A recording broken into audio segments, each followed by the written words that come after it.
Adriano, o meu questionamento aí sobre o Vasco, falando sobre venda de atletas, porque é algo que, como você falou, e o Fernando sempre frisa muito bem nessas últimas lives, nossa, é algo que não tem como você contar. Pode acontecer com uma surpresa, um atleta é revelado, em 6 meses é vendido, como pode acontecer com o Everton Cebolinha, do Grêmio, o Luan, que são atletas de destaque, até mesmo o Thales Magno, uma lesão e prejudicar uma possível venda. O Vasco, se nós pegarmos aí os últimos 5 anos, ele teve por volta aí de 170 milhões de faturamento com venda de atletas, né? Se você colocar alguns que eu me lembro, é o Evander, o Douglas, o Luan, o Desábato, né? Foram alguns atletas que foram vendidos aí pelo Vasco. Paulinho, né? Paulinho também, que foi uma maior venda aí do Vasco dos últimos anos. Perfeito, Fernando. Só que é algo que fica muito difícil de contar, né? Porque você não sabe o que vai acontecer. Não só o Thales, mas tem o Lucas Santos, o Maroni, que são outros atletas com muito destaque, que podem ser vendidos, mas esse ano já tem a dificuldade aí pelo Corona, que nós não sabemos o que vai acontecer. Não fica muito perigoso para a equipe, para o clube, contar com esse dinheiro de vendas, principalmente nesse momento, e até porque o Vasco teve uma diminuição muito grande nesses últimos 5 anos no número de vendas comparado com outros clubes, até porque o Vasco saiu do top 10, né, de vendas de atletas no Brasil, foi ultrapassado aí por outras equipes. Então eu gostaria que desse um panorama sobre isso, porque é uma equipe que sempre...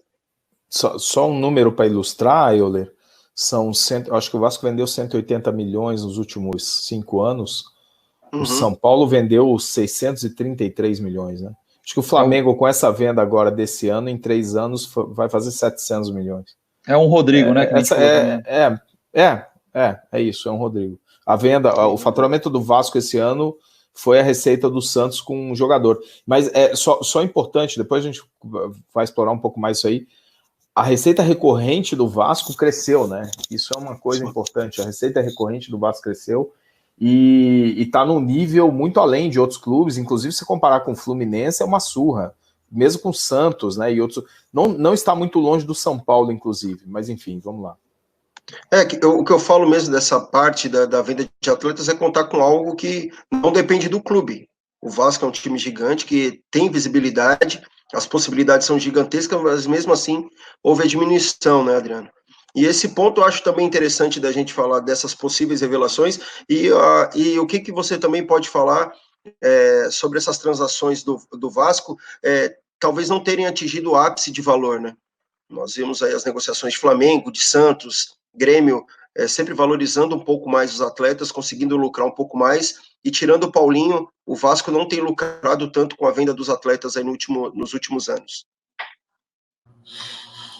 Bem, assim, eu concordo, assim, a gente não pode contar com venda de jogador, e assim, esse talvez foi o meu ponto inicial de fato, assim, o Vasco o que cabia à gestão era preparar o clube para ficar vivo sem venda. Agora, tanto é que é o que aconteceu agora em 2019. Eu faço até pergunta para vocês, assim, eu vou talvez tirar o caso do Botafogo, né? O Botafogo é um caso à parte. Os demais clubes, se tirar a venda do jogador, estariam em pé? Esse é que é o ponto, assim. Não, os prejuízos são enormes tirando a venda do jogador. Nós temos uma linha na nossa análise disso.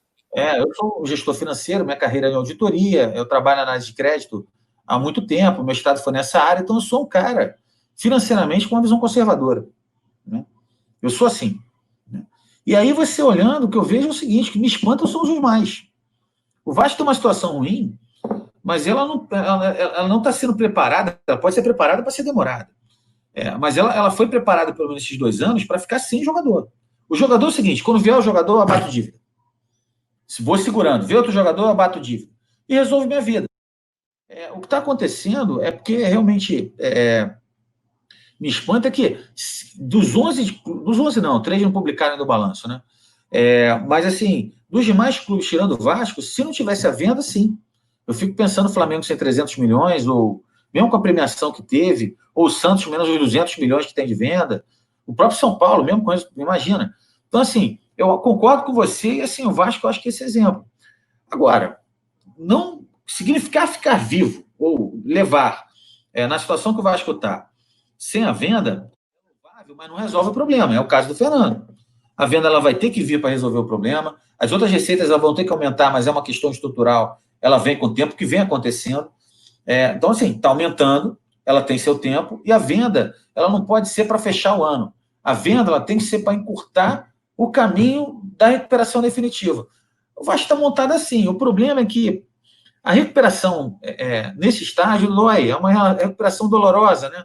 Porque você ainda segura mais os custos, você é mais transparente, você demonstra mais como você está, você tem dificuldade de gerenciamento do curto prazo. Então, assim, ela é uma recuperação dolorosa que Palmeiras e Flamengo passaram há 4, 5 anos atrás. Então, assim, tem que passar. O que o Vasco está fazendo, pelo menos até 2019, está bem claro, vem a venda, como foi o Paulinho, você faz uma expressiva redução de dívida e encurta esse caminho. Mas o caminho ele não deixa de ir, e a solução está no baixo gasto. Tanto é que a gente conseguiu. Então, assim, ela vai ocorrer, não é para contar com ela e preparar o clube sem ela. Eu acho que isso que está um pouco o recado ali. Em relação à questão da base, assim, eu não tenho condições de olhar muito para trás, assim, porque o primeiro ponto é o seguinte, de fato lá, até porque eu não era exclusivo do clube, né? Eu trabalho no BNDES e ajudava o clube, então, assim, eu não era exclusivo, então meu trabalho era meio um esforço hercúleo. Eu não acompanhava o futebol de perto, na verdade, foi uma coisa que começou no início, até porque o que eu posso ajudar no financeiro e no futebol tem esse bom senso, mas não sou um profissional da área. Tenho os seus profissionais, então, assim, eu não consigo responder muito pelo futebol. Mas o que eu vejo, de alguma forma, é o seguinte, ao contrário do que eu via há 1 ano e meio atrás, o Vasco, há 1 ano e meio atrás, era a venda do Paulinho, então não vendia nada. Era joia, era a expectativa de venda e tal. Hoje em dia, a gente tem, na verdade, várias opções, né? Começa a surgir uma safra de jogadores lá que você começa a ter um leque. E o leque é a questão. Qualquer concentração é ruim, então, em termos de risco. Então, o que você tem hoje? Você tem a joia, que é o Thales, e você tem o Andrei, você tem o Marrone, aí com suas flutuações de jovem, mas você tem 2 laterais muito promissores, que é o Natan e o Riquelme, mas muito promissores mesmo, com saudade lá de fora. E você tem uma série de jogadores aí que, em algum momento, você tem. Quando você começa a ter, como o Santos tem, o Fluminense, um leque maior, você consegue presumir que a venda vai ocorrer de tempo, né? Um se machucou e tal, mas vai ocorrer. O outro ponto é que os jogadores estão sendo vendidos cada vez mais novos. O Fluminense é um exemplo. E o Vasco não faz isso. A gente teve essa discussão lá dentro e a gente resolveu não vender. Teve várias propostas por Riquelme, por Natan. A gente optou por não vender garoto de 16 anos e tal. E se vende por necessidade de caixa. O Vasco não tem essa mesmo na situação que está, ele não vendeu. Né? Tudo é discutível. Né? Tudo tem seus 2 lados. Mas é uma coisa que o Vasco não faz. Então, hoje, com o euro valorizado, isso faria alguma diferença no número tão baixo quanto do Vasco. Não resolveria, mas faria alguma diferença. Então, assim, eu acredito que assim, o trabalho da base está pronto. Não consigo te responder diretamente por que não se vende. Realmente, historicamente, se você comparar, é muito diferente. Por exemplo, você falou esse número de 180 que é baixo, 90 foi o Paulinho. Da outra metade, 70% foi o Douglas. Se você tira os 2 outliers, fica mais gritante essa falta de venda. Mas o fato é que o Vasco está pronto para essa venda ocorrer, tanto como os jogadores estão lá, quanto a estrutura de custo, e quando ocorrer, resolve. Esse é meu ponto. Assim, se eu vender 3 jogadores, em 3 anos o Vasco sai dessa. E não fica nessa, ficando ali no meio da tabela, disputando um título, e dependendo da venda para fechar o ano. O Vasco não depende da venda.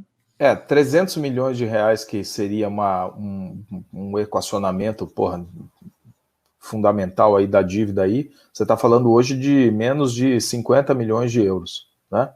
Menos de 50 milhões de euros. E desse número que você falou, para ilustrar, o Vasco teve 18 milhões de resultado negativo, descontando venda de atletas. O Botafogo é o segundo na lista, foi 50 milhões negativos, o Atlético perdeu 70, o Grêmio perdeu 90, e daí para frente todo mundo perdeu mais de 100. O São Paulo perdeu 260 milhões, quer dizer, teria tido um prejuízo de 260 milhões não fosse a venda de jogadores. Então, de fato, a estratégia é aquilo lá, né, Adriano? A lição de casa feita, né? Mas aí tem que vir a receita. Essa é a reflexão, né, que eu faço. Mas se a reflexão vale para o Vasco, eu chamo a atenção de vocês olhando para os demais, me espantou um pouquinho esses números que vieram. Porque é isso, está todo engatilhado ali no jogador, que é a pergunta que o Euler fez de forma inteligente. O pessoal se ancorou os custos em sempre ter uma venda de jogador, a maioria mais de 100 milhões de reais. Isso é muito perigoso. Quando o Vasco vender, o Vasco vai ter 100 milhões de lucro. Os outros, quando não venderem, vai ter 300 milhões de prejuízo. Quem é que consegue suportar isso? Tem uma base de custo montada para ter jogador todo ano. E eu fiquei impressionado como todos. Isso é muito perigoso. E a reflexão que eu faço é que a gente montou para o contrário. O que vier é lucro. Textualmente, o que vier é lucro. Legal, Fernando.